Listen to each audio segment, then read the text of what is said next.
2010 Spain versus 2026 Spain. Who's better? That's the question. And that's what we're here to figure out today. But before we get into all of that, welcome to Famous Football. I'm your host, Nate. Let's talk football. If you're a returning viewer, listen, thank you very much. Hopefully you have already liked and you already subscribed. Now, if it's your first time, like I said, welcome, and hopefully you subscribe because there's more coming your way, more video and all of that. We're figuring out things here, all right? But now, let's get into it.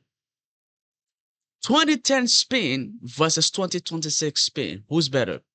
Right? Now, if you just look at the names on paper, right, you automatically go 2010 Spain, like without even budget, right? Because the caliber of player that was in that squad, right, is beyond, you know, your mind, your understanding. It's like the talents upon talents were in that squad, right? Because you had a team wherein you have Cesc Fabregas, David Silva, that played for Man City, Busquets, Iniesta, Xavi Alonso, right? You also have, what's his name? Juan Mata, that played for Chelsea and Man United, right? Brilliant player. You have Pedro, that played for Barcelona, played for Chelsea, went to, Naples, played at Napoli as well. Now, I'm just naming a few. I'm not even mentioning the defense, the like of Sergio Ramos, PK, Puyol, right? And the list goes on and on and on and on and on, right? If you look at them on paper and you try to do head-to-head comparison, right, you will pick almost every single 2010 players, right? Because I don't see a world wherein I'm picking, what's his name? What's it called? Or Dani Olmo over Iniesta. I don't see it, right? So if you're just going based off of that, right, 2010 is automatically better, right? But if you compare the stats and you compare everything, their performances and everything in the World Cup, both World Cups, right? You found out that 2026 Spain is actually better. Now, hear me out, right? Because when I thought about this by myself, right, I was like, 2010 is definitely better. Because the very first thing I started thinking were the names, right? So the Sergio Ramos, Puyol, Casillas, right? Busquets, Xavi Alonso, right? I started thinking about these names, right? David Villa. I'm started thinking about these names, and I'm going, they're definitely better. But now, put the legendary status aside, right? Look at them collectively as a team. Now, are they better than 2016, right?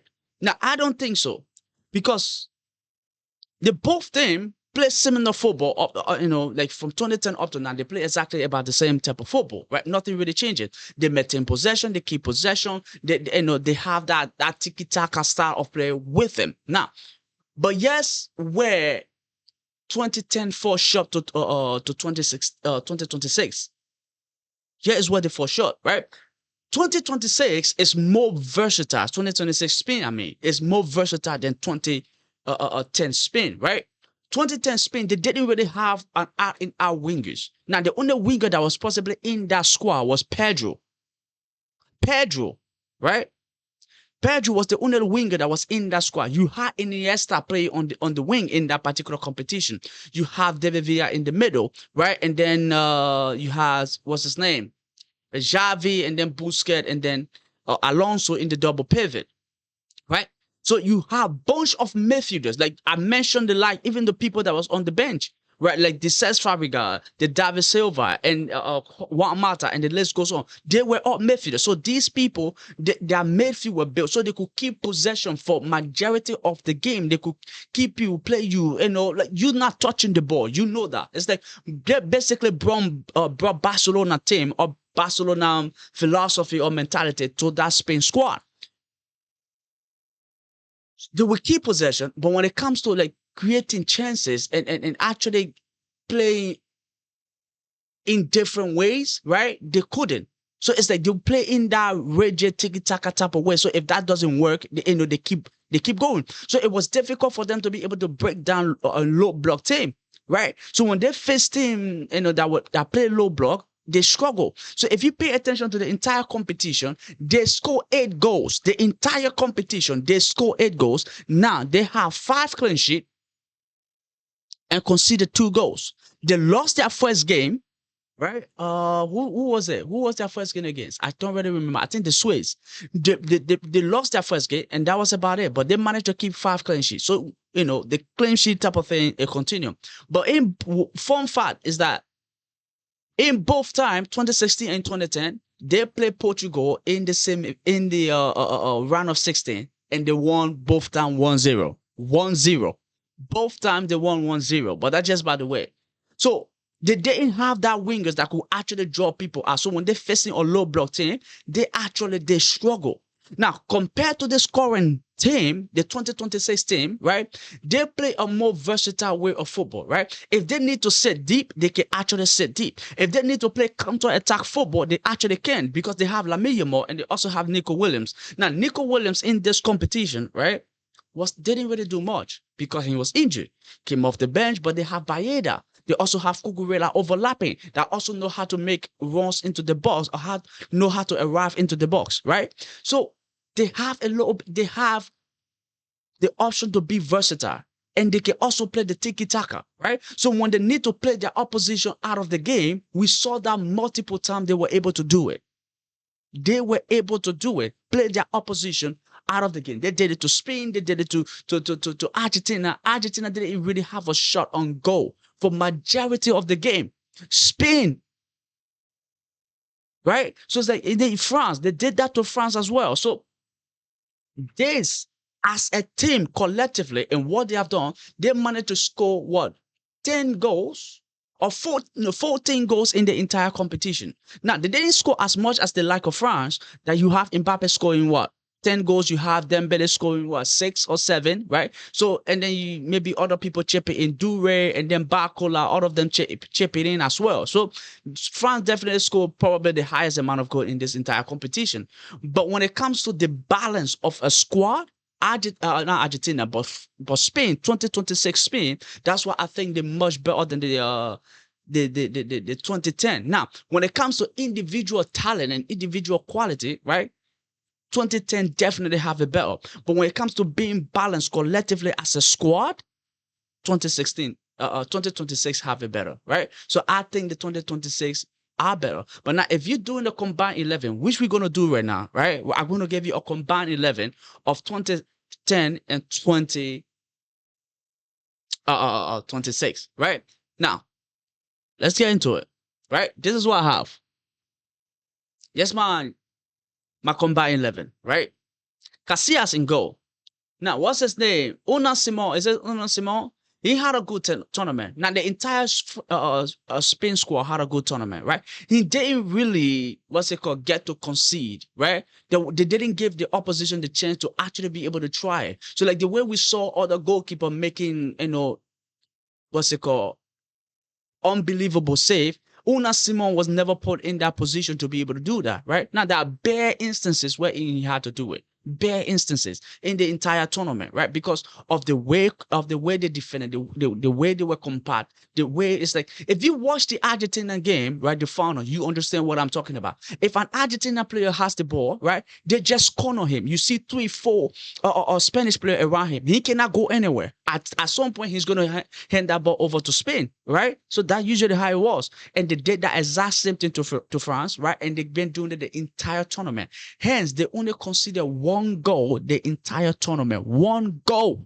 1 goal. And that was Belgium. Belgium, by the way.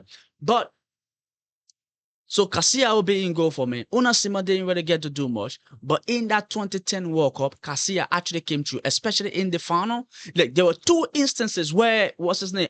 Robin could have scored. But Casillas actually did save them. He did save them. So I give it to him.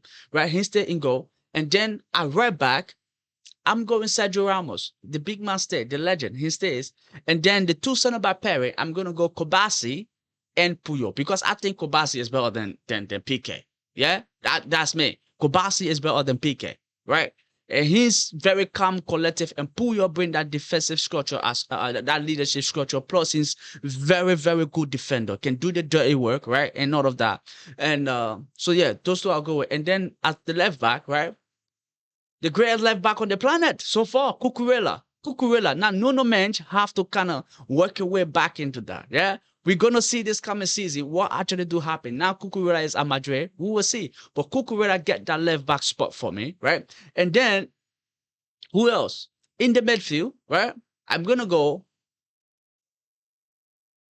for Rodri, Busquets, and Iniesta. Iniesta playing as a 10, right? Now, Xavi is out for me because I'll take Rodri over Xavi. I'll be honest with you. Busquets sit deep. Rodri can be able to advance with the ball if we need him to, play as an 8 if we need him to. Can also be in that double pivot to help us get out if, what's his name?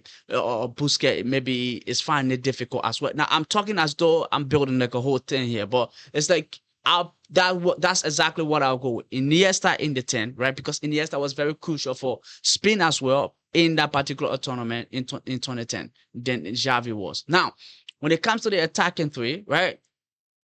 There where I think 2026 actually do get to win here, right? Because I'm going Lamela, David Villa in the as the center forward, and then Nico Williams. Now, Nico Williams didn't really get to play much, so you might want to say, oh, I go Baeda, or I go, what's his name? Oyasaba, right? Maybe either one of those things. But I'm going to go Nico Williams because for the very reason is that if Nico Williams was 100% fit, right, he would have been playing every single game there was to play. Right? He is in the squad. He would have been playing every single game there was to play. And now, what these two actually offer is what I think, what's it called, the 2010 was lacking, right? To be able to play in a versatile way, right? They can play counter-attack. They can sit deep. Because we saw that, right? Oftentimes, Lamela was serving as an outlet for that Spain team, especially if you watch the final, right? They would play the ball to the right back, maybe Poro or whoever, Poro, yeah, oftentimes, and Poro just play it down to Lamela. Once Lamela come down, touch that ball one time, right? It's like almost playing like a center forward, but not necessarily a center forward. So drop down deep, just touch that ball one time to whoever's sitting deep, maybe in that pocket as a 6 or as an 8. So maybe it could be the Pedri, it could be Rodri, it could be what's his name, Fabian Ruiz, one of them, one time touch, and then Spain kind of get out of that situation because Argentina tried to corner them. So you see. That's what I'm saying. So they allow Argentina to be able to play in that versatile way. As compared to 2010, right? They had too many midfielders, right? Almost all of their attacking options were probably midfielders, except for few, right? They carry about 8 or 7 to 9 different midfielders in that particular tournament, right? But with this, Nico Williams and Lamela kind of give them that outlet. Now, I prefer, what's his name?